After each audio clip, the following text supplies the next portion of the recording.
சந்தோஷம். மனித வாழ்க்கையில் கரடுமுரடான பாதைகள் வாழ்க்கை பாதையில் இருக்கும். அதை கடந்து செல்ல வேண்டும். நாம் மட்டும் கடந்தால் பத்தாது, நம் பின்னாடி வருபவர்களும் நம்மை விட தாண்டி சிறப்பாக வர வேண்டும். அவர்களுக்கு அந்த கரடுமுரடான பாதையை விலக்கி நற்பழி பாதையை அமைத்து கொடுக்க வேண்டும். உணர்வுகள் யாருக்கு இருக்கிறதோ அவன் உச்சத்தை அடைவான் என்கிறது இந்த பதிவு. 3 நண்பர்கள் காட்டுக்கு செல்ல முற்பட்டார்கள். ஒரு நண்பன் வேக வேகமாக சென்றான். செல்லும்போது ஒரு வழியில் வெறும் முட்புதலாக இருந்தது. கடக்க ரொம்ப சிரமப்பட்டான். ஆங்காங்கே விலக்கி கடந்து விட்டான்.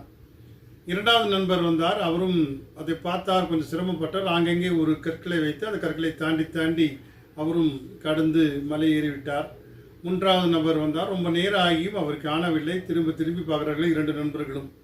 அவர் என்ன செய்தார் என்றால், அவருடைய பாதை முழுவதும் சரி செய்தார். அவர் கிட்டத்தட்ட ஒரு அரை மணி நேரம் 1 மணி நேரம் செலவிட்டு அந்த முட்பாதையை முற்றிலும் அகற்றி அந்த பாதையை கடந்து சென்று விட்டார். அதுக்கு பிறகு வரக்கூடிய அனைவரும் அழகாக அதில் அழகான பாதையை கடந்து சென்றார்கள்.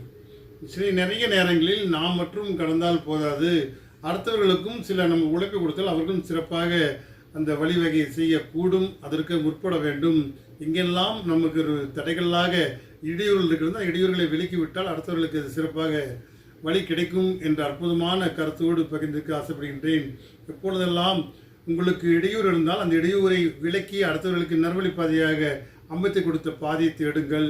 எல்லா படிகளிலும் எல்லா தடைகளும் வெற்றிகளாக மாறும் என்பதில் சந்தேகமில்லை. சந்தோஷம். வாழ்க வளமுடன்.